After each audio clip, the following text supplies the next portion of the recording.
Imran હાશમીની producer તરીકેની પહેલી film cheat India. Why cheat India?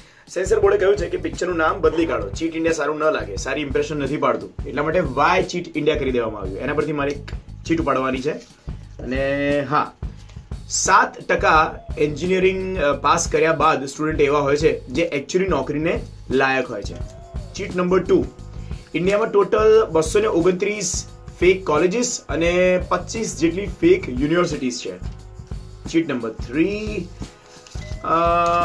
Bombay આઈઆઈટીમાં 50% students એવું કબૂલ કર્યું છે કે તેઓ ચીટિંગ કરીને એન્જિનિયરિંગ પાસ કરે છે. અને આવી તો કેટલી બધી ચીટ એજ્યુકેશનલ સિસ્ટમના લૂપહોલ્સની નીકળશે. હવે આ જે ફિલ્મ છે એ એજ્યુકેશનલ સિસ્ટમના લૂપહોલ્સ કરતા વધારે કોઈ એક ફ્રોડની આત્મકથા હોય ને એવું વધારે લાગે છે.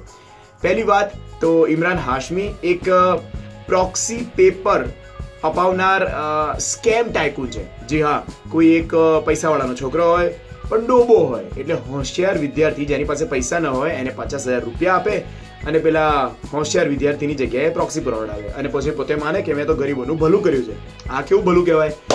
અને એમાં પછી કેવું લાગે જ્યારે એક ફ્રોડ સિસ્ટમને શિખામણ આપે. ઇન્ડિયન સિસ્ટમમાં કેવું છે, તમે વ્હાઇટ કોલર જોબમાં રહીને કાળા કામ કરો ને તો એ કાળા નથી કહેવાતા, પણ તો તમે સીધા કાળા કામ કરો ને તો તમે સિસ્ટમને સલાહ ન આપી શકો.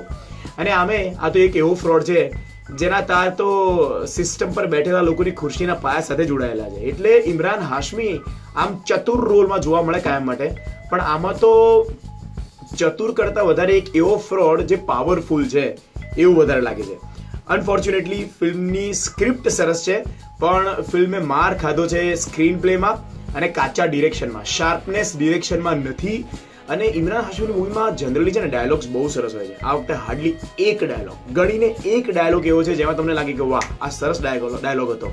પણ તોય ઇમરાન હાશમીનો જેવો પ્રભાવ આગળની ફિલ્મોમાં પડ્યો છે એવો પ્રભાવ આ ફિલ્મમાં પડ્યો નથી. એની એન્ટ્રી પર આપણને સીટી મારવાનું મન થઈ જાય, પણ એનાથી આગળ એ એકદમ કોલ્ડ બ્લડેડ બનીને એક્ટિંગ કરે છે.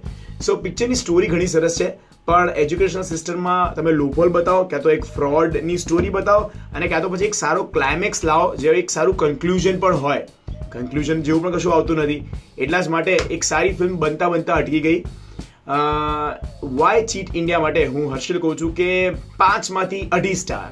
એકવાર જોવાય, પણ ફિલ્મ બહુ જ ટોકેટિવ છે, ડ્રામા ઓછો છે. ફર્સ્ટ ટાઈમ એવું થયું હશે કે કોઈ બોલિવૂડની ફિલ્મમાં ડ્રામા ખૂટ્યો છે.